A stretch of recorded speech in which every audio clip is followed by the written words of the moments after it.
Hello, नमस्कार. श्री स्वामी समर्थ सर्वांना. मी प्रिया कुठार व्लॉगमध्ये तुम्हा सर्वांचं मनापासून स्वागत करते. कसे आहात तुम्ही? अपेक्षा करते की मस्तच असाल. तर इथं आम्ही निघालो होतो ज्योतिबा, कोल्हापूर, महालक्ष्मी आई. तर खूप वर्षांनी आमचं दर्शन चालू होतं म्हणून म्हटलं सुरुवातीला आधी गाडीची वगैरे पूजा करून घ्यावं. तर सकाळचे 6 वाजले होते बरं का. म्हणजे आम्ही 4 वाजता उठलो होतो आणि आवरून वगैरे सगळं 2 तास लागले बरं का. तर मी आंघोळ केले होते. ह्यानी फक्त लेकरं आई नव्हते केले, कारण की तिथं पंचगंगा असते तिथं करायची म्हटली आईने. तर म्हटलं अगोदर पूजा वगैरे करून घेऊयात म्हटलं गाडीची. इथं आता कॅमेरा डुगूच्या हातामध्ये होता. तर डुगू ना माझ्या नंदेचा मुलगा आहे ते. तर छान करते त्याने बरं का व्हिडिओ. त्यांना म्हटलं मी अजिबात हलवायचं. गणपती बाप्पा मोरया. तर तुम्ही पाहू शकता इथं म्हणजे 6 वाजले होते सकाळचे. बरोबर 6 वाजता मी घराच्या बाहेर पडलो होतो. आणखीन म्हणजे सूर्योदय झाला होता. दुकानं वगैरे असं काहीच उघडलेलं नव्हतं तिथलं तुळजापूरमध्ये. तर आम्ही इथं नाश्त्यासाठी थांबलो होतो. पुढे गेल्यानंतर हा नाश्त्याचा पॉईंट होता. मी काही पूर्ण म्हणजे असं हॉटेलचं नाही घेतलं म्हणजे नाव वगैरे, फक्त असं भारी वाटलं इथं. एकदम झाडं वगैरे दिसले मला, म्हणून मी म्हटलं की ह्यांना म्हटलं की आपण इथेच थांबूयात. तर पहा ना, ते हे जे बॅरेल असतात ना, तर पत्र्याचे बॅरेलचं त्यांनी असं बेंच बनवले होते, टेबल. इतकं भारी वाटत होतं ना. तर त्यांनी म्हटले की नाश्त्याला म्हणजे गरम गरम ऑर्डर घेऊन म्हणजे तयार करतात म्हटले, बनवलं नसते. तर माझी आईची हे पहाची फेरी चालू होती बरं का. त्यांचं हॉटेल बघणं चालू होतं. छोटंसं म्हणजे छोटं नाही आहे, मोठंच आहे, परंतु झाडं वगैरे इतकं भारी प्रशस्त वाटत होतं ना. खूप म्हणजे खूप छान थंडगार वाटत होतं अक्षरशः. असं कुठल्या हिल स्टेशनला गेलोत का काय असं वाटत होतं बरं का. तर हे पहा ना, हे मटके गाडगे वगैरे किती भारी सजावट केली त्यांनी ना खरंच. एका साईडला शाकाहारी होतं आणि एका साईडला मांसाहारी होतं. व्हेज नॉनव्हेज दोन्ही होतं. परंतु नॉनव्हेजला तर कोणी एवढी गर्दी दिसलीच नाही. तर आम्हाला व्हेजमध्ये शाकाहारीमध्येच खायचं होतं. तर त्यांचं बघा ना हॉटेल किती भारी, म्हणजे असं काहीच नवीन नव्हतं बरं का. नवीन होतं परंतु जुन्या पद्धती जुन्या गोष्टी त्यांनी वापरले होते तिथं. हे दुरड्या वगैरे त्याच्यामध्ये त्यांनी बल्ब सोडला होता, लाईट वगैरे. आम्ही तर दिवसा गेलं असल्यामुळं थोडंसं उजेड. रात्री जेव्हा ते बल्ब वगैरे चालू होत असतील तर किती भारी ना. चिमण्यांना सुद्धा त्यांनी इथं घरटं करून ठेवलं आहे. किती भारी, इतकं मस्त वाटत होतं ना. रात्री तर खूपच भारी वाटत असणार आहे इथं. तर हे पाहे सजावटीसाठीच त्यांनी ठेवलेलं होतं ते मटके वगैरे. तर आमचा नाश्ता वगैरे झालेलीच नव्हती. पोटपूजा तर इथं रिकामं पोट आम्ही करायला चालू केलं इथं. तर खुशीचं असं खेळणं चालू होतं, डोगूचं, खुशीचं आणि माझं आईचं सगळं फिरणं चालू होतं. तर फायनली त्यांनी बोलावून घेतलं आम्हाला नाश्त्याला. तर नाश्त्यामध्ये मी माझ्यासाठी उत्तप्पा आणि ह्यांनी सगळ्यांनी डोसा मागवला होता. परंतु परत त्या मॅम म्हणजे तिथल्या ज्या होत्या ना शेफ, तर त्यांनी म्हटलं की इथली मिसळ पण खूप म्हणजे स्पेशल मिसळ आहे असं त्यांनी म्हटले. म्हणून मग परत ते पण मागून घेतलं बरं का. तर खरंच तिथली मिसळ इतकी मस्त होती ना, खूप टेस्टी लागली. म्हणजे असं ताट भरून होतं बरं का त्यांचं. ताट अगदी भरून होतं, अगदी एकदम भरपेट नाश्ता झाला होता. तर इथं आता पहा तिकडली डोंगर आणि इथं ना हे वीटभट्टी आहे बरं का. तर इतका मस्त त्या वीटभट्टीचा वास येत होता ना. तर कोणाकोणाला वीटभट्टीचा वास. तर इथं आपला देव ठेवायचा असतो आणि तिथल्या देवाच्या मूर्तीला पण त्या पाण्याने अंघोळ घालायची असते आणि छोटीशी अशी पूजा करायची असते. गुलाल वगैरे लावून म्हणजे घंटी वगैरे वाजवून असं उदबत्ती किंवा दिवा असेल तर ते लावायचं. तर हे छोटंसंच होतं बरं का. इथं इतकं थंड असं वाटत होतं ना, बाहेर पाये पोळत होते. तर इथं आम्ही म्हणजे पूजेचा वगैरे पूर्ण केली आहे पूर्ण. आता म्हणजे खूप सारे तिथं पण मंदिर होते छोटे छोटे, परंतु आम्ही इथं ज्योतिबाच्याच इथं म्हणजे आलो होतो. छोटंसं होतं तिथं की देवाला आंघोळ घालून इथं देवांना पण आपली पूजा म्हणजे करायची असते. तर मी ह्यांनाच म्हटलं की तुम्हीच करा म्हणून. तर मी काय जास्ती नेले नव्हते पूजेचं, फक्त आंघोळ घालून तिथं गुलाल वगैरे लावता येईल म्हणून मी गुलाल मात्र सोबत नेला होता. तर गुलाल जे आहे ना हे विजयाचं प्रतीक आहे नेहमी. तर पुढे आता थोडी आणखीन मी सांगणारच आहे त्याच्याविषयी माहिती. तर आता हे पहा, हे ज्योतिबाचं मंदिर आहे, खूप छान आहे बरं का, मस्त वाटलं एकदम. तर मूर्त्या वगैरे रेखीव होत्या खूपच. मंदिर होतं इथं छोटंसं महादेवाचं, कृष्ण होते, परत पाठीमागं लक्ष्मी माता, हनुमान, खाली कासव होतं, 2 पादुका होते तिथं. तर तिथं पूजा वगैरे आम्ही केली आणि स्वतःला पण गुलाल लावला आणि मला पण लावला. तर हे पहा, लक्ष्मी होती आणि हे हनुमान होते. तर त्यांना शेंदूर वगैरे काही नव्हतं म्हणून आम्ही त्यांना पण गुलालच लावला बरं का. तर हे पहा, आता म्हटलं म्हणजे जाता जाता आणखीन एकदा व्हिडिओ शूट करावं असं म्हटलं. तर तिथून पोचलेलो होतो आम्ही इथं ज्योतिबामध्ये. तर आता मी चेंज वगैरे ह्यांच्या मित्राच्या बहिणीच्या घरी गेलो होतो चेंज करायला. त्यांचं पण थोडंसं सामान द्यायचं होतं. तिथं जाऊन आम्ही चेंज केलं बरं का. मी तर केले, कारण आईने तिथं साडी बदलली होता. मी ओल्या अंगीच गाडीमध्ये बसले होते.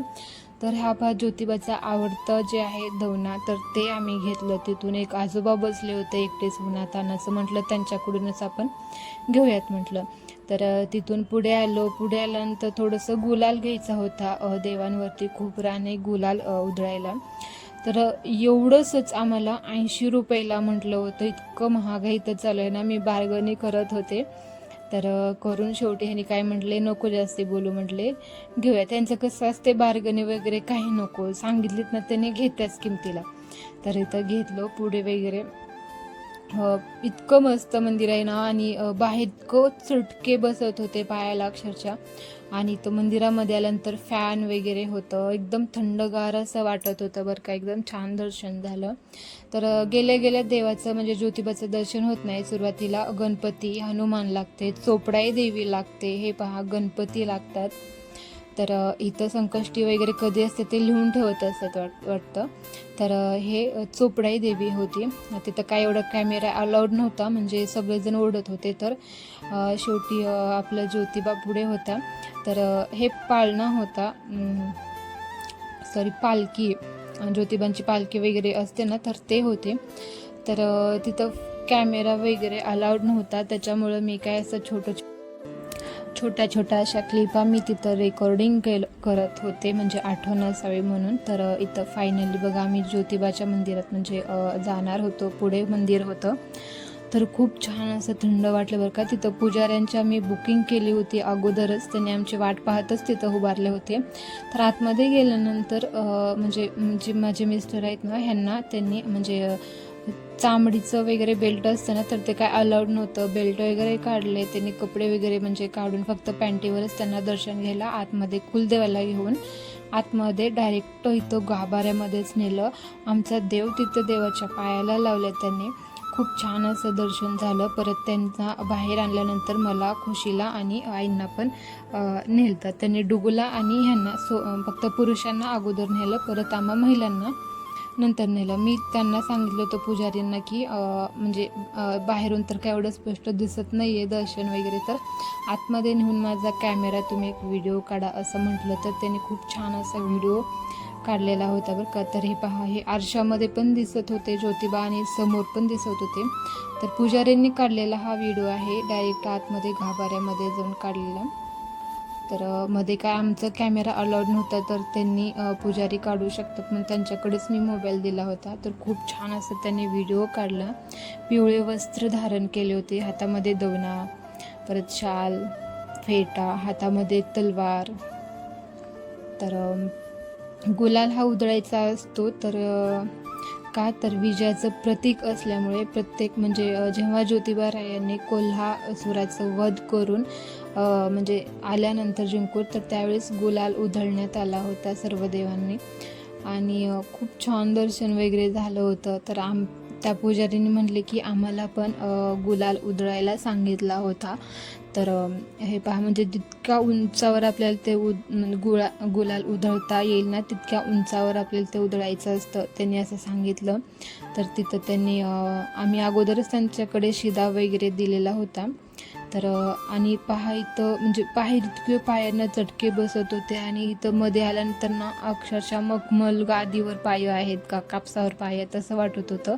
अगदी पायाला ते गुलाल वगैरे खाली पडल्यामुळं थंड थंड असं वाटत होतं. तर एकदम मऊ मऊ लागत होतं बरं का. म्हणजे अगोदर चटके सहन केले आणि इथं परत वरी एकदम थंड थंड असं पायाला खूप छान लागलं. तर दर्शन वगैरे खूप छान झालं होतं आमचं. तर पुजाऱ्यांशी गाठ पडल्यामुळे ना तर त्यांनी डायरेक्ट दर्शन लाईनीमध्येच आतमध्ये नेलं होतं बरं का. म्हणजे असं काही धावपळ नाही झाली ना, काही नाही. गर्दी पण तितकी नव्हती. 8 दिवशी आम्ही गेलो असल्यामुळे बुधवारी गेलो होतो, तर रविवारी गेलं असतं तर गर्दी जास्ती असली असती त्यांनी असं म्हटले पुजाऱ्यांनी. तर इथं गुलाल वगैरे आम्ही उधळत होतो. कॅमेरा सध्या डुगूकडेच होता. डुगू आमचा कॅमेरामन झालेला होते. खूप छान असं म्हणजे किती पाहू आणि किती नाही असं वाटत होतं. म्हणजे खूप वर्षांनी मी चालले होते तर त्याच्यामुळे. तर इथं आमचं गुलाल वगैरे उधळणं झाल्यानंतर खुशी आणि डुगू दोघांनाही मी गुलाल आणि खोबरं दिलं उधळायला. तर ते दोघं पण उधळत होते. तर हे पहा इतकं सगळीकडं गुलाल सांडल्यामुळे ना पायाला अक्षरशः एकदम थंडावा असं भेटत होतं बरं का. खूप छान असं थंड वाटत होतं. तिथं ऊन लागत नव्हतं, काय नाही. इतकं ऊन असून सुद्धा तिथं ऊन लागलं नाही. खूप छान असं दर्शन झालं बरं का तिथं पण. पूर्ण मंदिरामध्ये असं गुलाल वगैरे उधळलं असल्यामुळे हे सगळं गुलाल सांडलेलं होतं खाली. खूप थंड वाटत होतं. कापसावरच चलत आहे की काय मी असं वाटत होतं अक्षरशः. तर आता इथं दर्शन वगैरे झालेलं होतं. मग मी आता बाहेरलं सगळं शूट काढत होते. तर सगळीकडं असं गुलालच दिसत होतं सगळीकडे. तर आणि हे गुलाल धुण्यासाठी ना पाऊस पडत असतो म्हणे तिथं मंदिरावरचा. तर मी असं ऐकलं तर मोबाईलमध्ये पण पाहिलं होतं. तर हे पहा शिखर वगैरे खूप छान. आणि हे तेच तोफ आहे. तोफेची सलामी पण देतात म्हणे. तर हे तोच तोफ असणार आहे. तर हे बा इथं रिन्युअलचं काम असं चालू होतं सगळीकडे वगैरे. तर आणि ना हे ज्यांच्या काटा येत असतात ना तर ते त्यांचे ते वेज असते ना पहिला म्हणजे मानाची जी काठी असते ना शासन काठी ते पहिल्या वेजामध्ये असं ठेवले जात असते. आणि ते न्यायनिवाडा करण्यासाठी देवांना त्या चौकोनी ह्याच्यावर बसवले असतात म्हणतात. तर हे पहा शिखरचं दर्शन शेवटी नक्की घ्या तुम्ही निघते वेळेस. तर तर ते पुजारीने वगैरे ना नैवेद्य वगैरे तयार करून ठेवलं होतं त्यांनी आमचं.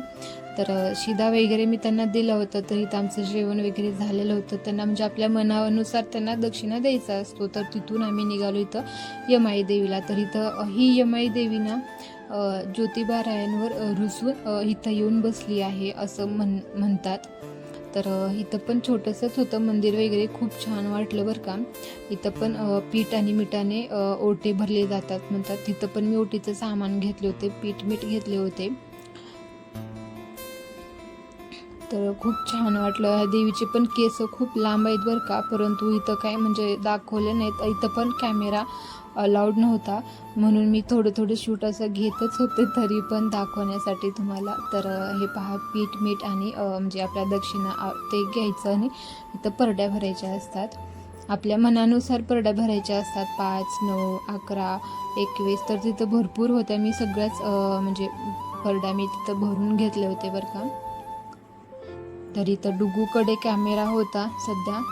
आईने दर्शन करत पुढे चालले होते. मी पीठ मीठ परड्या भरत जात होते. म्हटलं की डुगू तुम्ही काढा व्हिडिओ. तर त्यांनी व्हिडिओ काढला. डुगू इतका कॅमेरा हलवतात ना त्यांनी. तर असं तर इथं परड्या वगैरे भरून झालेलं होतं. म्हणजे पूर्ण असं चौकोनी तिथं परड्या मांडलेल्या आहेत आणि तिथं मी परड्या भरत होते. इथं पण आपल्या मनानुसार दक्षिणा वगैरे ठेवायचा असतो. मंदिरात दर्शन वगैरे झालं. आता बाहेर आल्यानंतर हे पहा इथं हनुमानाची मूर्ती होती, रामाची मूर्ती होती. खूप छान असं म्हणजे मूर्त्या पण तिथं होत्या कोरलेल्या मंदिरावर. आणि इथं वरती कबूतर आणि पोपट होते जे की त्यांना कोणी ककडी भेंडी त्यांना असं खायला टाकत होते. तर इथं तिथून आम्ही निघालो होता पन्हाळगडला. तर आता हा व्हिडिओ खूप मोठा होईल. पन्हाळगडचा आणि कोल्हापूरचा व्हिडिओ मी लवकरच बनवेल तो पण. तर तुम्हाला व्हिडिओ आवडल्यास नक्कीच लाईक करा, शेअर करा, सबस्क्राईब करा. भेटूया नेक्स्ट व्हिडिओमध्ये. तोपर्यंत bye, take care. Shri Swami Samarth सर्वांना.